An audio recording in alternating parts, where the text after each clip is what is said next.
आम्ही ज्या भगवंताच्या नावानं आम्ही आमच्या गावामध्ये हा अखंड हरिनाम सप्ताह करतो, तो सुद्धा भगवंत काळ भैरवनाथ आहे. भैरवनाथ आहे तो सुद्धा अवतार आहे ना देवाचा, आणि देवाच्या अवताराचं ब्रीदच होत. भक्ता राखे पायापाशी दुर्जनाची संवारी, त्या दुर्जनाचा संवार करण्यासाठी भैरवनाथाचा अवतार आहे.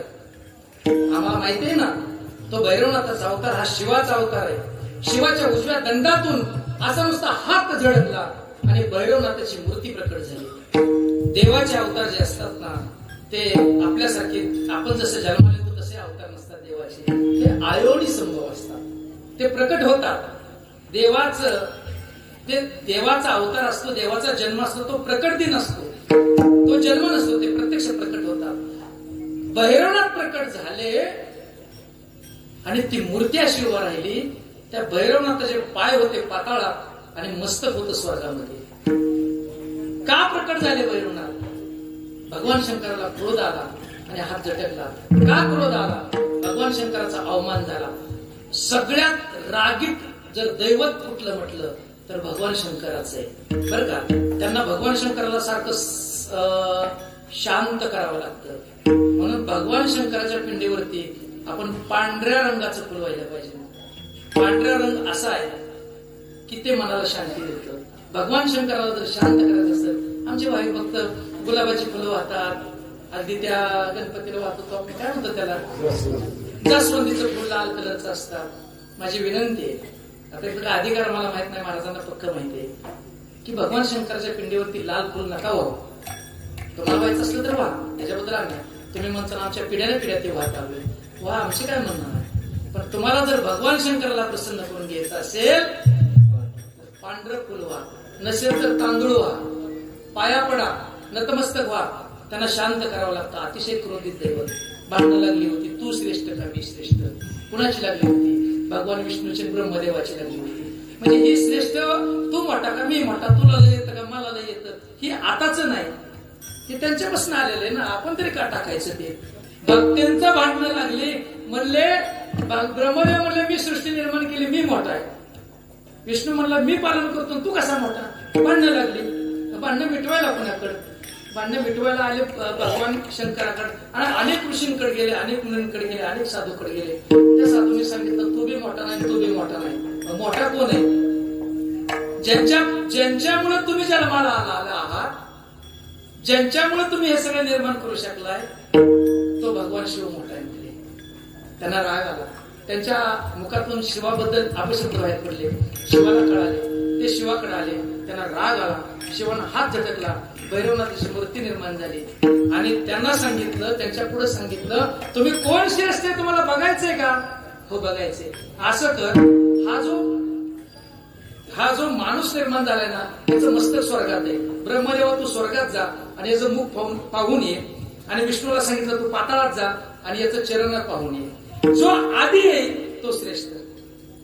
विष्णू पाताळात गेला, चरण सापडले नाहीत. अनेक प्रकारे प्रयत्न केला, चरण सापडले नाहीत. विष्णू शरण आला. भगवान शंकराला म्हणला मी अनेक ठिकाणी फिरलो पण याचे चरण सापडले नाही. त्याने आपला पराभव मान्य केला, सत्य बोलला. पण ब्रह्मदेवाने चलाकी दाखवली, थोडी कला केली. तिथं असणारी कामधेनू आणि तिथं असणारे कनेरीचं फुल, कनेरीचं झाड, त्या दोघांना सांगितलं की म्हणले काय जे मिळणार आहे त्यातलं तुला निम देतो, मग तुम्ही आम्हाला सहकार्य करा. मग त्याने सांगितलं करतो सहकार्य. काय करायचं की फक्त ब्रह्मदेवानं या माणसाचं तोंड बघितलं असं तुम्ही साक्ष द्यायची. ते साक्षीला घेऊन आले. ब्रह्मदेवानं खोटं सांगितलं भगवान शंकराला की मी याचं मुख बघितलंय. भगवान शंकराची ती लीला होती, त्यांना माहिती होतं हा खोटं बोलतोय. कामधेनूला शाप दिला, कनेरी झाडाला शाप दिला आणि ब्रह्मदेवाकडनं भगवान शंकराचा अवमान झाला. म्हणून त्या भैरवनाथाला सांगितलं त्याला शिक्षा दे. त्याला मारून टाकलं. 5 मुखाचा असणारा भैरवनाथ मारून टाकला. पण म्हणले ब्रह्मात्याचं पातळ लागते. म्हणले ह्याला मारल्यानंतर पृथ्वी निर्माण कोण करेल? म्हणले ह्याची जागा ह्याला कळेल, म्हणजे ह्याला जिवंत कर. 4 वेदाची मुख त्याला बसवली आणि त्याला पुन्हा जिवंत केला. ब्रह्मदेवाला 5 मुख होती, पुन्हा ती 4 झाली. ब्रह्महत्येचं पातक लागतंय. मग काय करायचं? आपलं पाप झालं तर पाप धुवायला कुठं जायचं? म्हणले जायचं काशीला. म्हणले जा तू काशीला. भैरवनाथाला काशीला पाठवलं. तिथं प्रचंडासूर नावाचा राक्षस तिथं आपल्या सगळ्या भाविक भक्तांना, आमच्या ऋषी मुनींना, आमच्या साधूजनांना त्रास देत होता. त्या प्रचंडासुराचा वध केला आणि तिथल्या काशीचं रक्षण करण्याचं काम भैरवनाथाने केलं. आम्ही भैरवनाथाचा जय जयकार करताना म्हणतो ना, भैरी क्षेत्रीनाथाचं चांग भले म्हणतो, कारण तो क्षेत्राचं पालन करणार आहे, काशी क्षेत्राचं पालन करणार आहे. एकूण भैरव आहेत, 8 भैरव आहेत, अष्टभैरव आहेत. त्या अष्टभैरवातला हा सगळ्यांचा नायक हा भैरवनाथ आहे. त्या सगळ्यांचा नायक बनवला भगवान शंकरांनी भैरवनाथाला. त्या काशीचं रक्षण केलं आणि तिथं येणाऱ्या भावी भक्तांना सगळ्या दैत्यांचा, सगळ्या आसुरांचा नाश केला भैरवनाथानं आणि भयमुक्त जीवन त्या काशीतलं केलं पार्वती मातेनं. आणि भगवान शंकरांनी सांगितलं, म्हणजे आता तुझं काम संपले, म्हणले आता तू काय कर, लग्न करून घे. त्यांनी म्हणलं आता लग्न करता पण नवऱ्या आणता कुठून, नवऱ्याची पंचायत आहे. त्याने म्हणले बघू म्हणले नवरे. त्याला तपास लागला की पाताळात म्हणले शेष नारायण आहे, त्या शेष नारायणाची मुलगी म्हणले उपवर आहे, म्हणजे त्यांचा काहीतरी पण आहे म्हणले, तिथं पण सांगितलं. म्हणले बघू म्हणले आपण शेष नारायण, आपण पाताळात जाऊ. आणि ते पाताळाकडे ते काशीतून आपल्या भागामध्ये आले आणि कोल्हापूरला अंबिका मातेचं दर्शन घेतलं. अंबिका मातेनं भैरवनाथाचं स्वागत केलं, ओवाळलं. आणि कुठं जायचंय म्हणले तुला, पाताळात. अरे म्हणले त्या पाताळात जाऊ नको, अंबा मातेनं सांगितलं भैरवनाथाला, तिथं सगळे मोठे मोठे सर्प आहेत, तिथं विष आहे, त्याच्यामध्ये तू राहणार नाही. म्हणले मी पाताळात जातो, म्हणले ती कठीण परीक्षा, मी ती परीक्षा पास करतो. आणि त्यांनी चिंतामणी नावाचा वारू घेतला. चिंतामणी वारूवरती स्वार झाले भैरवनाथ आणि त्या वारूला असे चक्कर, आपण कसं आता दिंडीला चक्कर मारतो असं त्या वारूला चक्कर मारायला सांगितलं. आणि त्या वारूला चक्कर मारता मारता त्या वारूच्या टापानं, वारूच्या पायानं तिथं जो खड्डा पडला, तो खड्डा डायरेक्ट पाताळात घेऊन गेला. आणि तो खड्डा म्हणजे आताचा रंकाळा तलाव. रंकाळा तलावाचा जर तुम्ही इतिहास बघितला, आता जो कोल्हापूरचा जो रंकाळा तलाव आहे तो भैरवनाथाच्या घोड्याच्या टापानं पडलेला तलाव आहे. पुढे भविष्यामध्ये तो खालनं बुजून आला, आता तिथं पाणी साठलं जातं. हा इतिहास आहे त्या रंकाळा तलावाचा. भैरवनाथाचं इतकं कार्य, तिथून ते पाताळात गेले. पाताळात गेलं तर तिथं अनेक द्वारपाल होते, अनेक रक्षक होते, पण हे सगळे रक्षक पार करत आम्हाला त्या मुलीला प्राप्त करायचंय. पहिलं रक्षक कोण होतं? अग्नी होतं. अग्नीबरोबर युद्ध केलं भैरवनाथानं. अग्नीला आपल्या कवेत घेतलं, अग्नीला आपल्या ताब्यात घेतलं, अग्नीवर विजय मिळवला आणि पुढे गेलं. तिथं पुढे गेलं तर अनेक सर्प होते. त्या सर्प म्हणजे खूप अतिविषारी होते. त्या विषाचा जर समजा दाह झाला, डंक झाला तर मरू शकतं. आणि भगवान शंकराचे अवतार होते, ज्यानं विष पचवलं, या सृष्टीच्या रचनेसाठी ज्यानं विष पचवलं, ते विष भैरवनाथाला काय करणार आहे? अनेक साप डचत होते, चावत होते. भैरवनाथांच्या सगळ्या सापाचा आपल्या त्रिशूळानं नाश केला. आणि ही बातमी उडत उडत शेष नारायणापर्यंत पोहोचली. अरे म्हणले कोणतरी महात्मा आलाय म्हणले, कोणतरी युवक आलाय म्हणले, आणि त्यानं सगळीकडे असा हाहाकार माजवलाय. ते म्हणले आता याच्या सगळं भांडण करून म्हणले, याला गोड बोलून आपण याचा काय करू म्हणले, काटा काढू म्हणले. गोड बोलून घेतलं. तुझा सगळा प्रताप मला माहितीये, तू एक काम कर म्हणले, माझी मुलगी तुला देतो म्हणले. म्हणले आलोयच मुलीसाठी, तुझ्या मुलीसाठी मी आलोयच मुलीसाठी. असं करू ना आपण, मुलगी बघायचा कार्यक्रम आहे, त्याच्या आधी जेवण करू ना. मग त्याने डाव साधला शेष नारायणानं. भैरवनाथाला जेवायला बसवलं आणि जेवणामध्ये काय वाढलं?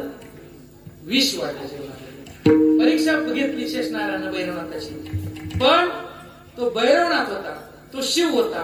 त्याने ओळखलं की अन्नामध्ये विष आहे. भैरवनाथाचं पात्र होतं, जे आपले गुरुमामा कोटंबा घेऊन येतात का, आपण जे मामांना वाढतो ते भैरवनाथाचे सगळे पुजारी. त्यांना जे वाढतो ना आपण कुटुंबात, ते भोपळ्याचा कुटुंबा होता. त्या भोपळ्याच्या कुटुंबामध्ये, त्या भोपळ्यामध्ये भैरवनाथाने जेवण घेतलं. त्या भोपळ्याचं वैशिष्ट्य असं होतं, त्या भोपळ्याने ते सगळं विष स्वतःकडे घेतलं. म्हणून कधी कधी बघा तुम्ही, अनेक भोपळे कडू लागतात. ते कडू भोपळे का लागतात? तर ते शेष नारायण ते वाढलेले विष आहे. म्हणून आमचे सगळे भैरवनाथाचे जे पुजारी गुरु मामा सगळे आहेत, ते वाढतात. ते कुटुंबात घेऊन येतात, ते भोपळा असतो. जे काय वाढायचं ते याच्यात वाढा म्हणतात. ते हातात घेत नाही, ते जुळीत घेत नाही, पुन्हा ते काढून जुळीत ठेवते. पण जे काय वाढायचंय, कारण भैरवनाथाने जे घेतलं ते कुटुंबात घेतलं, भोपळ्याने ते विष घेतलं, खाली अन्न राहिलं, जेवण केलं. अरे म्हणले हा मी मरत नाही म्हणले. अतिशय चांगल्या प्रकारचा विवाह भैरवनाथाचा जोगाई मातेबरोबर तिथं लावला आणि भैरवनाथ आपल्या घोड्यावरती बसवून जोगाई मातेला, जसं आपण छबिना काढतो का, तो लग्नाचा छबिना असतो, तसं भैरवनाथ प्रकट झाले. या मूर्ती लोकांमध्ये जर भैरवनाथ कुठं प्रकट झाले तर ते अंबाजोगाईला प्रकट झाले. ते जोगाई माता जे आहे का अंबाजोगाईला प्रकट झाले आणि या पृथ्वीवरचा भैरवनाथाचा खूप मोठा असा विवाह तिथं संपन्न झाला. आणि भैरवनाथाला लक्षात आलं की आमच्या भक्ताला अजून इकडे तिकडे अनेक राक्षस ताप देत आहेत, म्हणले वेळ संपलाय, लवकर तुमचा घोडा पळवा. म्हणून घोडा डायरेक्ट सोनारीला आला. तिथं सुवर्णासूर नावाचा राक्षस होता, त्या राक्षसाचा वध केला आणि सोनारी नगरीमध्ये भैरवनाथानं मूळ त्यांचं प्रस्थ स्थापन केलं. जे ते मूळ काशीचे भैरवनाथ होते ते त्याच्यानंतर जे प्रकट झाले ते सोनारीला झालं. म्हणून आपण म्हणतो ना, सोनारीचं भैरवनाथाचं मूळ ठाणे सोनारीला प्रकट झालं. तिथल्या सगळ्या जनाला सुख दिलं आणि ते भैरवनाथ मग चिकलठाणा असतील, नवीनगाव असतील, पांगरे असतील, अकोला असेल, अगदी पुणे जिल्ह्यामध्ये असेल, नगर जिल्ह्यामध्ये असेल, सातारा जिल्ह्यामध्ये असेल, या अनेक ठिकाणी भैरवनाथाची मंदिर आहे. त्या ठिकाणी भैरवनाथाने हे केलं, भ्रमण केलं आणि सगळ्या भाविकांना त्यांच्या भयापासून मुक्त करण्याचं काम भैरवनाथाने केलं. हे भैरवनाथाचं जे साक्षात आपण जागृत देवस्थान उगाच म्हणत नाही आपण या भैरवनाथाला. तुम्ही विश्वास ठेवून बघा, तुम्हाला हे प्रत्यक्ष दिसल्याशिवाय राहणार नाही. तुम्ही लोकांनी सुद्धा अनुभव घेतलेला आहे तो. तुम्ही आपल्या लोकांना अनुभव आलेला आहे.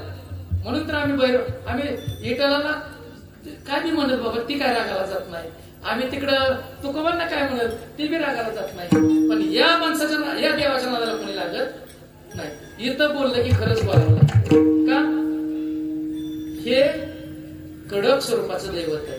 आणि या भैरवनाथाची सेवा आपल्या सर्वांच्या सहकार्याने पार पडते. त्या भैरवनाथाची सेवा तुम्ही सतत करत राहा आणि तुम्ही नुसती करत राहू नका, आपल्या पुढच्या पिढीला ही सेवा करायला लावा, हा संप्रदाय करायला लावा, देवाची भक्ती करायला लावा, दुसऱ्याला दान करायला लावा. कारण हे जर आपण त्यांना शिकवलं तरच ते आपल्याला म्हातारपणी सांभाळतील. नाहीतर आताची पोरं म्हातारपणी सांभाळतील याची गॅरंटी नाही. अशा स्वरूपात हा सुद्धा भगवंताचा अवतार आहे. आमच्या पंढरीश परमात्म्याने अवतार घेतला, सर्वांसाठी समान. हा भैरवनाथ सुद्धा सर्वांसाठी समान आहे. हा जरी दुष्टांचा वध करत असला तरी भैरवनाथ सुद्धा सर्वांसाठी समान आहे. इथं कुणी बी आणा, जे पांडुरंगासाठी प्रमाण आहे, यारे यारे लहान थोर, तेच भैरवनाथासाठी प्रमाण आहे. फक्त यांचे नियम कडक आहेत, ते नियम मोडून चालत नाही, ते नियमाचं पालन करावं लागतं. ते आमचे गुरुमामा सांगतात नाही अशा पद्धतीने करा, मग त्या लोकांनी आमची भाई भक्त त्या पद्धतीने करतात. हे तुम्ही बाबा आत जाऊ नका, बाहेरून दर्शन घ्या. हो आम्ही बाहेरून दर्शन घेतो का, आम्ही कुठून बी आलेलो असतो, आम्हाला कुणाचाही स्पर्श झालेला असतो, आमचा कुठेही हात लागलेला असतो, त्या देवाला चालत नाही. तेवढी काळजी मात्र आपल्याला घ्यावी लागते. हे भैरवनाथाचं पुण्य आपण या कीर्तनाच्या रूपात चिंतनाच्या निमित्तानं